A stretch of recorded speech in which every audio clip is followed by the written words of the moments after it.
That's awkward. That is very awkward. So we've been on mute until this point, but no one's been watching until this point, so it's fine. Been watching until this point. There you go. There we go. We've got some sound now. Right, Reese, in the comments, thank you very much for your feedback. No sound, sad face, and now he says, got ya. Cheers for tuning in, Reese.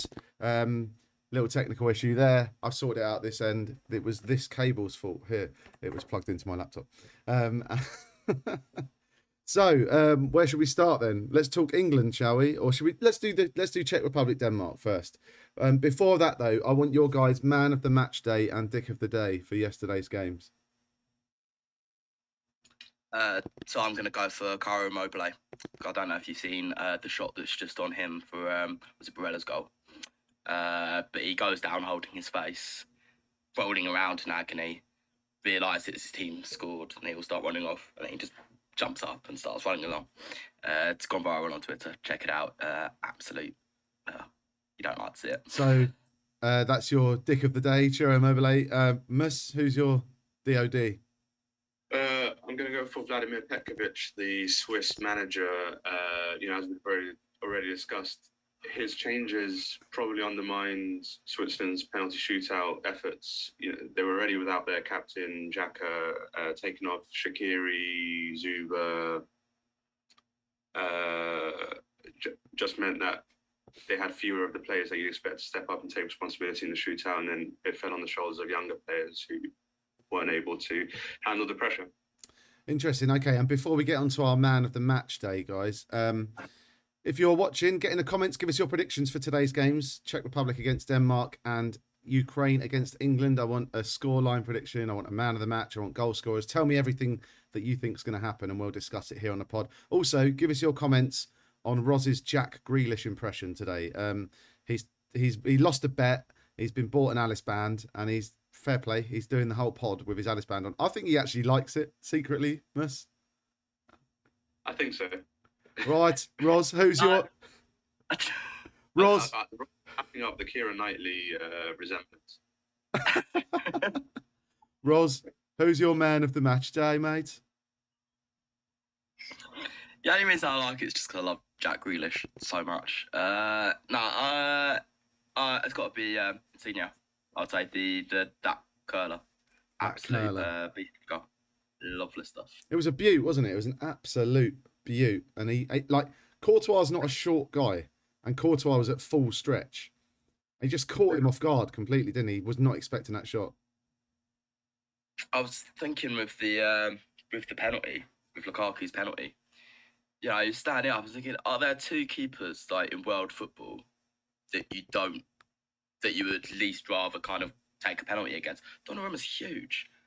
Gianluigi Donnarumma, when he was 15 years old, he was so lanky when he's 15 that his mum had to bring his passport with him to youth games to prove that he was of the age to play in the youth game, because they thought, no, he's an adult. He's an absolute, it's unreal. I was thinking, if it went to a penalty shootout, then yeah, Courtois as well. I didn't stand a chance. Unbelievable. Yeah, and Donnarumma maintaining his record of never conceding more than one goal in an Italy shirt. 31 caps now, and he's still not, conceded more than one. And that was a penalty as well. Do you know what I mean? It's the guy is unstoppable, and also so comfortable on the ball with his feet, isn't he, Mus? Yeah, he is. And if rumours are to believe, he's on his way to PSG, so he's got a bright future ahead of him. I don't know. Yeah. If rumours are also to be believed, he has a Jordan Pickford poster on his wall. If rumours are also to be believed, Roz is playing for England later. Roz, have you done this? I've got more chance of playing than Jadon Sancho. Oh, mate, poor Jadon. Hopefully, now the transfer stuff is sorted, he'll be able to get on the pitch. I feel like that's what it is, yeah.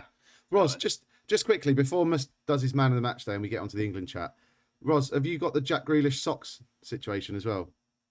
Yeah, I've got these that I was going to put on later. I don't think they're low enough.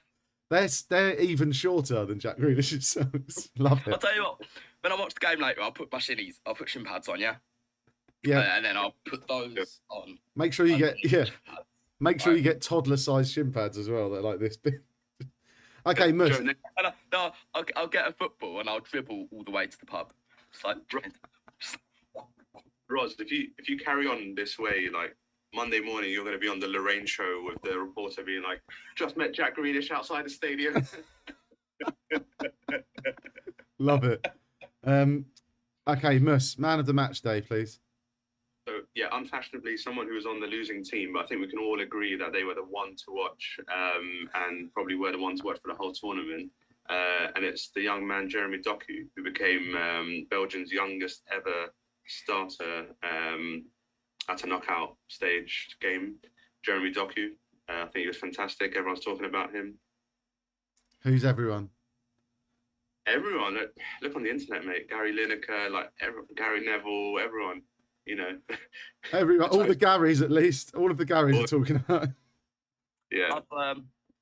I've got a Doku stat if you're interested, because it's actually my stat of the day. It's about Stat of the day. Doku, and it is not only is he the first teenager to win a penalty in the Euro since Wayne Rooney in 2004, but they started collecting statistics for World Cups and Euros, like full statistics, in 1966. Yesterday, Doku completed 8 dribbles. That is the most for a teenager since records began at a World Cup or Euros, either. Wow. No, that's a record for a teenager. That's pretty impressive, isn't it? And there was that one particular dribble where his movement's unreal. It's so the one quick. where it beat. Yeah, I know. But he like dropped the shoulder 3 times on the same player in like under a second. He was just like, mate, hips like Shakira. It's like watch. Yeah, he's got a bit of the Alan Maximan about him when he Yeah. does. Well, get in the comments if you think he's had a better tournament than Bellingham and Oyarzabal, which it doesn't even need discussion. clearly Oyarzabal has been No. the best, the one to watch out of the 3. Who? Oyarzabal, come on. Can I just say? Well, I don't think he's started a game, has he, Joe? But So, can I just say I'm an expert in being a sore winner. And Mush, you're doing a sterling job. right, talking of Sterling, Roz, let's move on to today's games. But we're not going to talk about England just yet. It's going to be Czech Republic, Denmark first. So this game coming up at 5 o'clock today. It's going to be on ITV. It's in Baku. It's going to be the final game at Baku Stadium, which has struggled to sell tickets. And can you see this? Can you see them selling all the full allocation for this game in Baku, Mus? No, I doubt it. I highly doubt it. Yeah, probably for the best. That is the last game in that stadium. Should be a good game though. It'll be really competitive. I think it'll be close. Denmark have a bit more flair about them, but I think Czech Republic are quite a robust and solid team. Chick is on Griezmann's trail for 2 records, so he'd go joint. Well, actually, he'd overtake Griezmann to become the first left-footed player to score 4 left-footed goals in a tournament. If he scores today, and he'd also, What a record! I know, but the other one, perhaps more poignantly, he'd become the highest scoring player in their first ever Euros to score 5 goals. Again, overtake. Well, yeah, just drawing in behind Antoine Griezmann of 6 from 2016.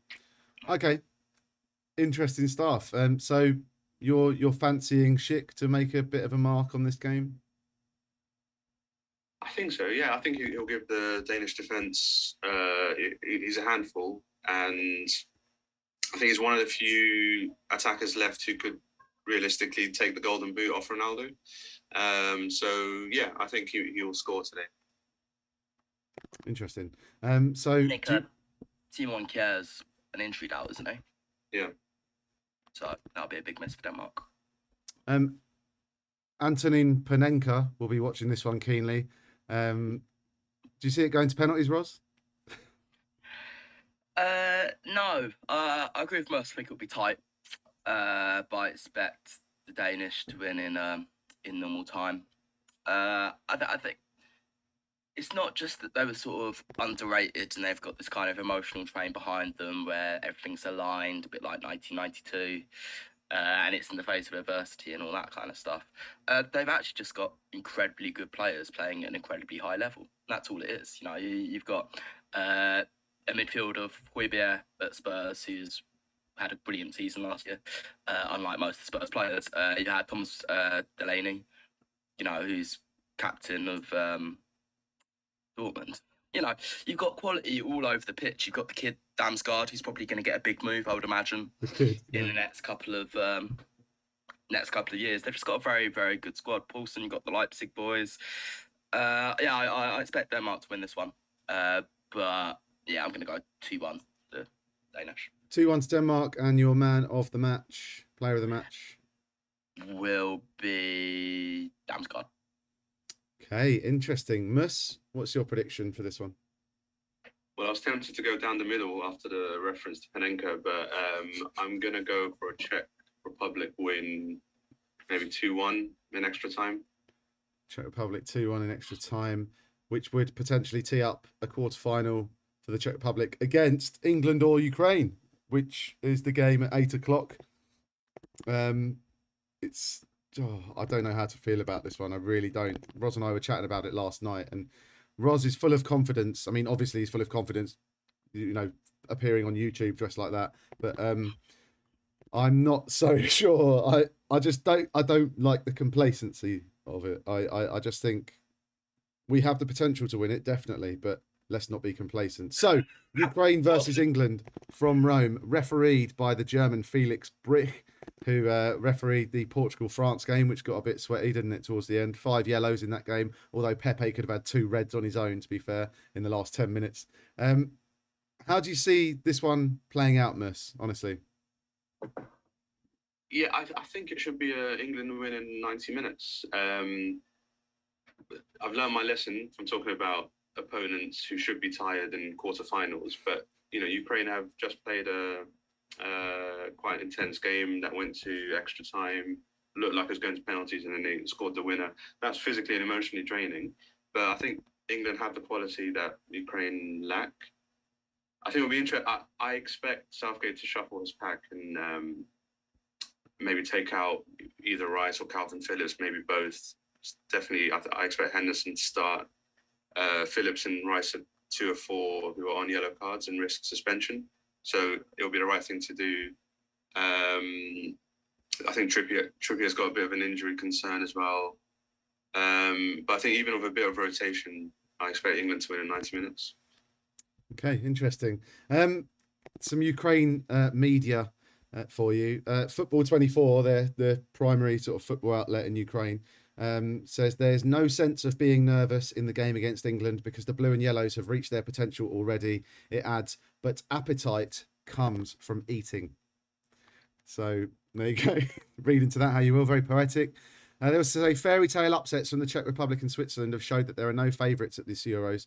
All in all, if Scotland took 1 point at Wembley and the Czechs gave an even fight to England, why can't Ukraine hang on to a positive result in Rome? Our players are no worse. Roz, are you scared? You know what? I'm so confident about this, and I'll explain why. But in terms of the upsets and proving that you know they were all teams that had shown chinks in their armour. You know, we were saying that the French weren't quite hitting full speed yet. We were saying that the Netherlands were shoddy at the back before that. Whereas England, how many goals have we conceded? But we haven't actually conceded any goals yet. Okay. Haven't conceded any goals against the side that put the Czech Republic out, against last year's or the last World Cup's finalist, against Scotland, which is a derby. We haven't conceded any goals. Okay. Yep. The other thing I would say is that I've got kind of 2 reasons why I don't think the complacency thing is gonna matter.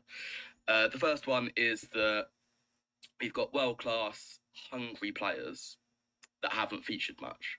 Now, if you play the exact same lineup, say you played a Saka, you know, the exact same lineup that beat the Germans, then I'd go, yeah, there's a risk of you kind of got that euphoria. They're young kids, they're not used to winning perhaps such a huge match that means so much to the country.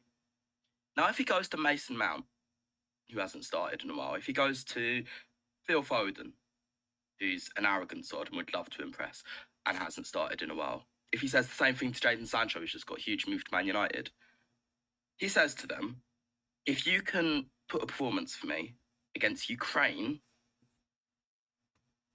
then you'll be in my starting lineup for the semi-final. And if you put another performance in there for me, then you'll be starting in the final. Now that is, you know, you don't have to worry about the lads that beat Germany. You've got enough good, hungry, arrogant players that will want to go, yeah, I want to be in your starting lineup. I think personally for me, Phil Foden's the one. The other reason would be that our squad's littered with Man City players. It's kind of almost the spine of that team, really, or certainly kind of the experienced heads. Now they've just very recently got to a Champions League final and lost it. They know full well, you know, it's still sore for them. It doesn't matter how far you get in a tournament if you don't win it. True. And they will be reminded of this. You got someone like Jordan Henderson in the dressing room who lost the Champions League final to Liverpool, to Real Madrid, and then came back the very next year and won it because he knows that it only counts if you win the thing. So no, I don't think we'll get complacent. I think this will be piss easy. Reese is in the comments. He says Mount and Sancho apparently are going to start tonight. Right. Some predicted lineups for you from English media. The Times thinks it's going to be a 4-2-3-1. Pickford in goal, Shaw, Maguire, Stones, Walker, Rice and Phillips, and then the three behind Harry Kane, Sterling, Mount and Sancho. It's funny actually because there's no kind of this. I'm going to give you three papers here. They've all gone very different. Okay. So they've gone for a 4-2-3-1 at times. The Guardian is predicting a 4-3-3 with Pickford, Shaw, Maguire, Stones, Walker, but then a midfield three of Mount, Rice and Phillips, and a front three of Sterling, Kane and Saka. And the Mirror, perhaps the strangest one of all, have gone for a 4-4-2. Shaw, Maguire, Stones and Walker with Pickford in goal. Sterling on the left, Mount and Phillips in the middle, Rice on the right, Sancho and Kane up front. I don't know what they're taking at the Mirror, but that sounds... I don't think that's a reflection. That sounds of the, preposterous. I was listening, Mus, honest. I do listen, but and you probably said this, but yellows get wiped at the semis, is that right? Yeah. And Phillips and Rice won them. Yeah, Phillips, Rice, Foden, and 1 second. I'm gonna get my notes. But I mean, Maguire. There we go. Right. So yeah, good game to bring Mings back in. Again, kind of playing for a spot potentially in a semi-final. But then also Jordan Henderson. This game's made for Jordan Henderson. Putting enough young attacking talent around him. Put him next to. I'd love to see him and Bellingham, but I also wouldn't change it up too much. But maybe Rice or Phillips. But... I mean, what we've got to remember here is that Southgate's preferred back five.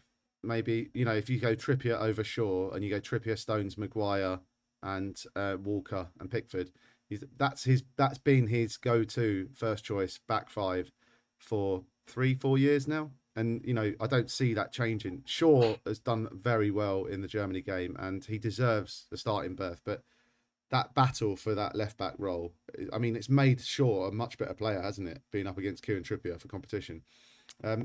Tom's in the comments. He says, the togetherness of this team is what has shone through. It does help that the media is backing England for once and club football has been forgotten.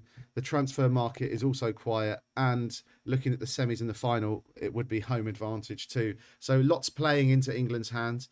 I disagree that the transfer market's been quiet though, because I feel like the reason Sancho hasn't played yet is because of this stupid deal going on. Declan Rice has turned down 2 contracts at West Ham. Looks like something's happening there.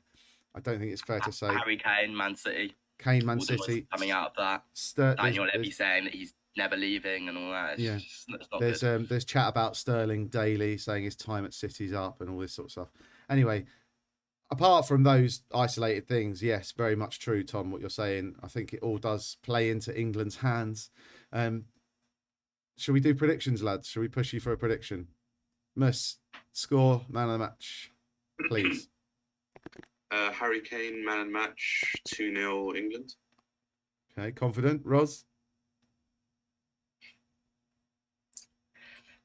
4-0. England. Man of the match, Raheem Sterling, Interesting. I would say. But yeah, I mean, I'm not nervous. I was confident all week about Germany, and that worked. Yeah, I think England is win it- this game personally. You know, if I was to give my prediction, you know, if you were to ask me my prediction, which you didn't, I'd say, you don't get like Alan Shearer or Ian White just going, what do you think, Gary?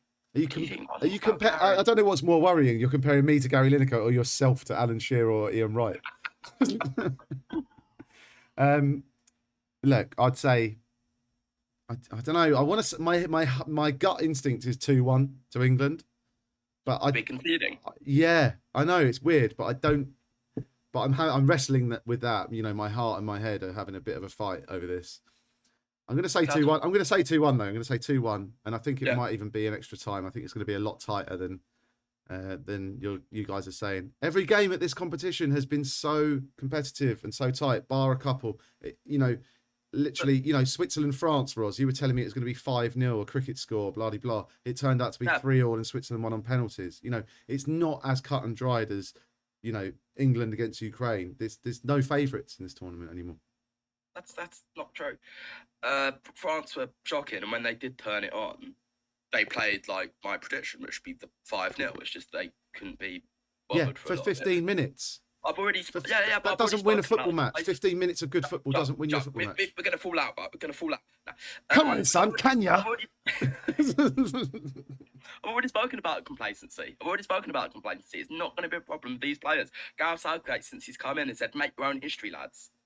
Okay, enough of this negative. You know, beat the Germans, won a penalty shootout. He's constantly kind of ticking off boxes and making their own history. We will not get complacent against this side. We will win the game. If I'm going to talk about like my head and heart, right?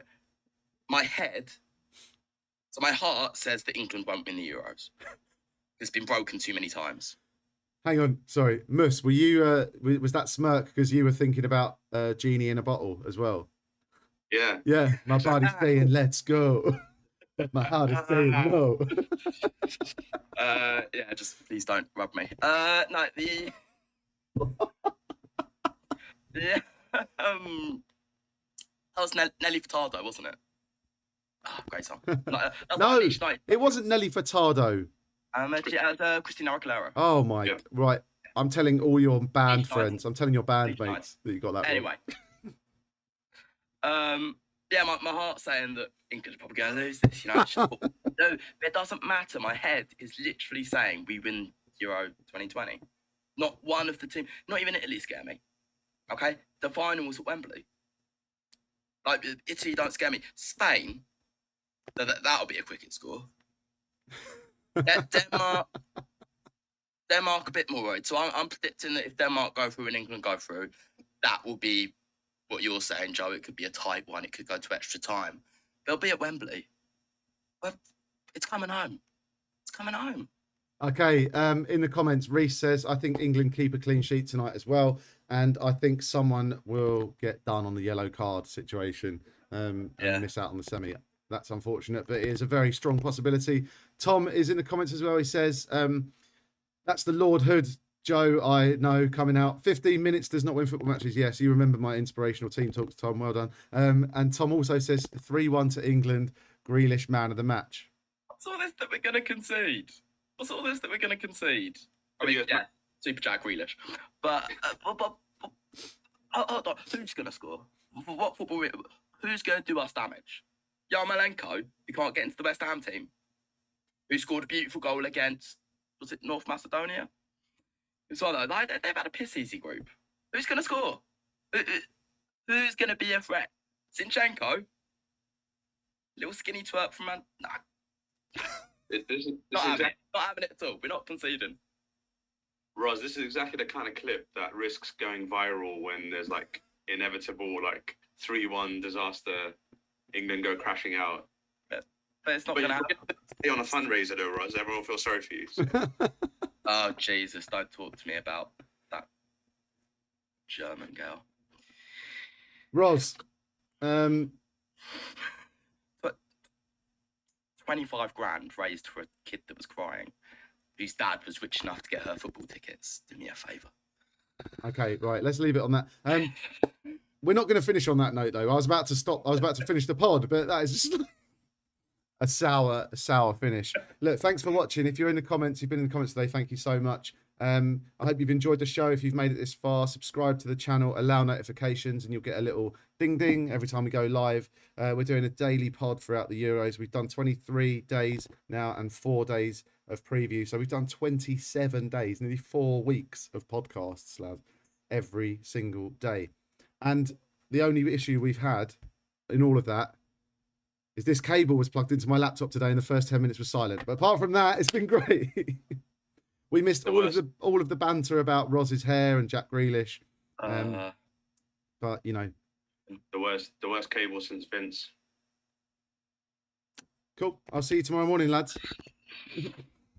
Yeah.